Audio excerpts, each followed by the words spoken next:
আসসালামু আলাইকুম রহমতুল্লাহি অবরকাতুহু। সম্মানিত দর্শক, বিএনপি সরকার ক্ষমতায় এসেছে প্রায় ৬ মাস হলো।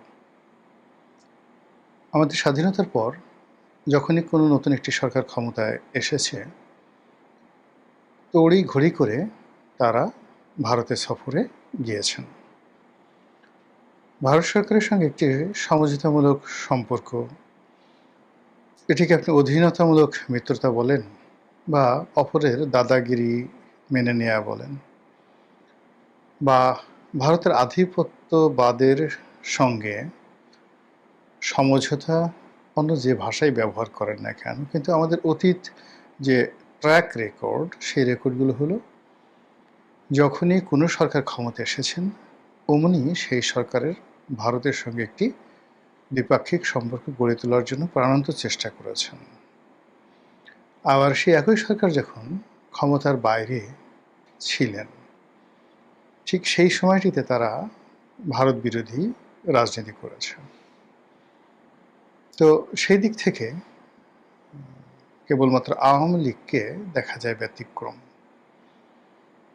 আওয়ামী লীগ যখন রাজপথে ছিল, বিরোধী দলে ছিল, ঠিক সেই সময়টিতে তারা অনেক ক্ষেত্রে ভারতের বন্ধুত্বটা, ভারতের সাথে সম্পর্কটা স্বাভাবিক করার চেষ্টা করেছে এবং কোনো অবস্থাতেই রাজপথে তারা ভারত বিরোধী, যাকে বলা হয়, অবস্থানে যায়নি।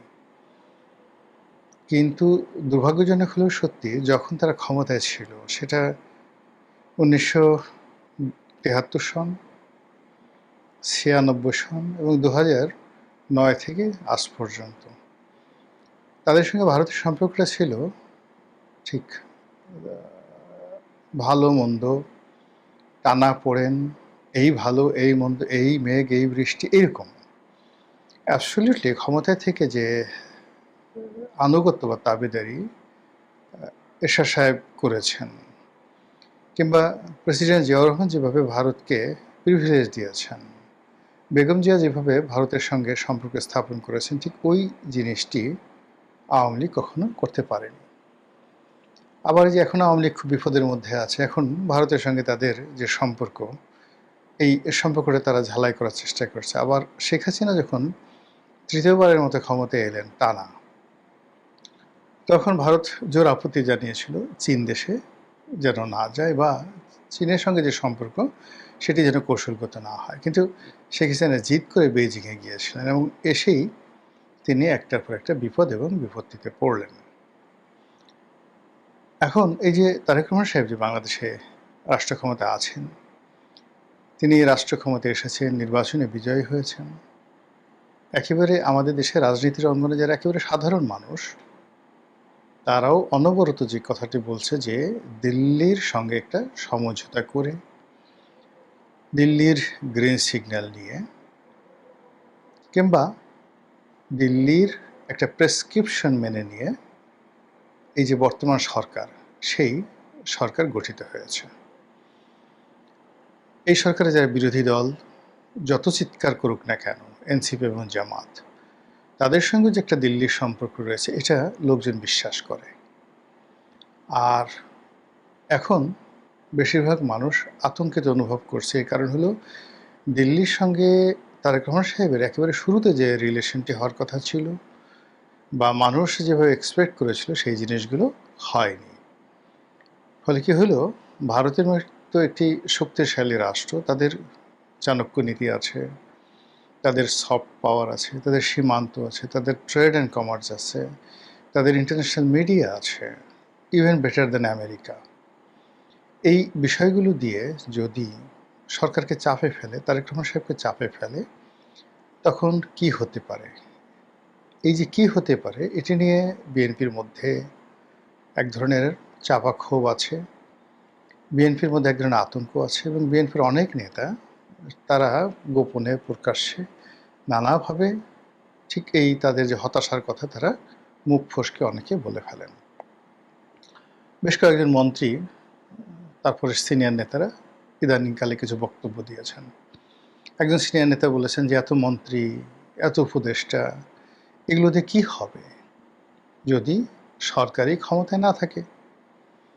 আবার আরেকজন খুব সিনিয়র মন্ত্রী বলেছেন যে যদি পরাজিত শক্তি আবার ফিরে আসে, আমরা কেউ আস্ত থাকতে পারবো না, আমাদের মুখোশ উন্মোচিত হয়ে গেছে।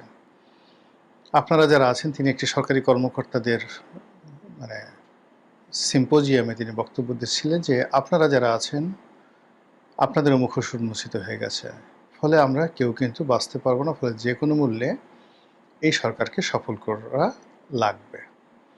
কিন্তু এই কথাগুলো তিনি যখন বলছিলেন, এটা কোনো কৌশলবদ্ধ কোনো কথা নয়।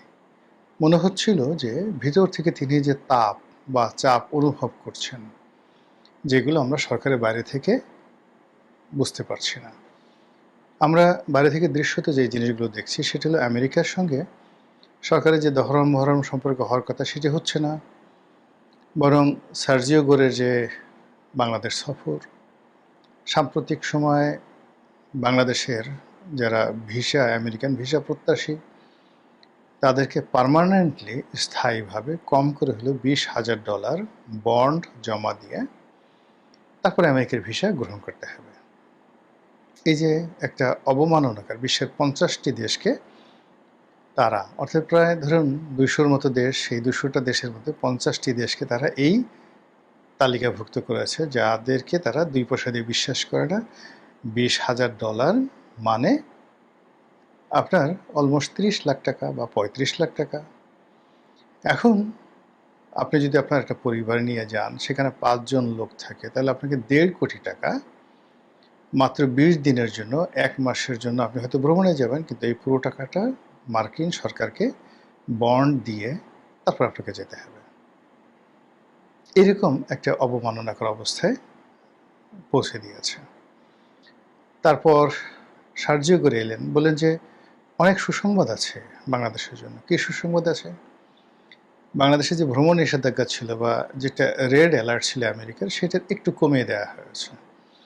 মানে ফাজলামো আর মশকরা যাকে বলে, আপনার হলকুম চেপে ধরেছে, আপনার বিসি চেপে ধরেছে, আপনি নিঃশ্বাস নিতে পারছেন না, আর্তচিৎকারও করতে পারছেন না, বাঁচাও বাঁচাও বলতে পারছেন না। ঠিক সেই সময়টাতে আস্তে করে বিসির জায়গাতে একটু ঢিল দিয়ে একটু সুড়সুড়ি লাগিয়ে দিল।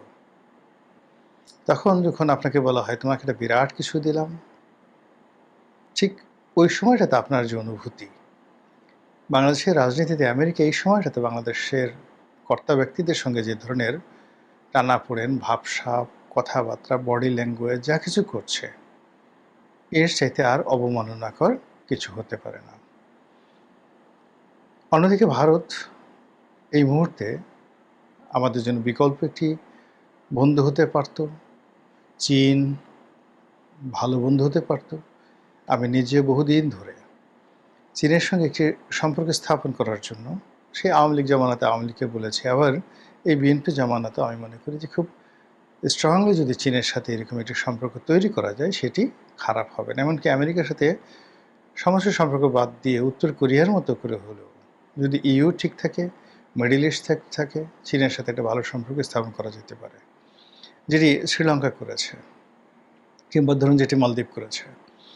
কিন্তু আমাদের কূটনীতির ব্যর্থতা বলেন বা অন্য সরকারের মধ্যে যারা পুরো আমেরিকান ফোর্স রয়েছে তাদের কূটকৌশল বলেন, এই কাজটি করা যাচ্ছে না।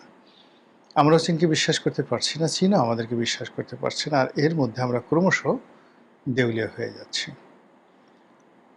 ফলে চীন এবং ভারত কারোর সাথে বন্ধুত্ব হচ্ছে না, আমেরিকার সঙ্গে বন্ধুত্ব হচ্ছে না, আর আমাদের দুর্বল অবস্থায় পেয়ে মানে তুরস্ক এবং যাকে বলা হয় পাকিস্তান আমাদেরকে টিপে দিচ্ছে। এবং এই টিপা শব্দটা অসাধারণ। একটা হুমায়ুন আহমেদের একটা নাটক আছে, কোথাও কেউ নেই। তো সেই নাটকে আসাদুজ্জামান নূরের একটা অসাধারণ ডায়ালগ আছে। সে তার প্রেমিকের মনোরঞ্জনের জন্য প্রেমিককে উত্ত্যক্ত করছে এরকম একজন লোককে আচ্ছা মতো বেদম প্রহার করে। তো প্রেমিকা সুবর্ণা মোস্তফা সে এটা নিয়ে তাকে ভর্ৎসনা করে। তখন আসাদুজ্জামান নূর বলে, আমি তো তেমন কিছু করিনি, আমি তো কেবলমাত্র একটু টিপে দিয়েছি। তখন প্রেমিকা আরও উত্তেজিত হয়ে বলে যে আপনাকে কে বলেছে টিপে দেওয়ার জন্য। এই হলো টিপে দেওয়ার ইতিহাস।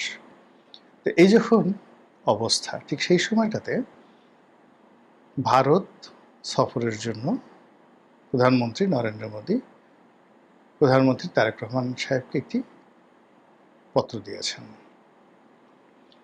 বা নিমন্ত্রণ পাঠিয়েছেন। এই নিমন্ত্রণটি কোনো দ্বিপাক্ষিক নিমন্ত্রণ নয়।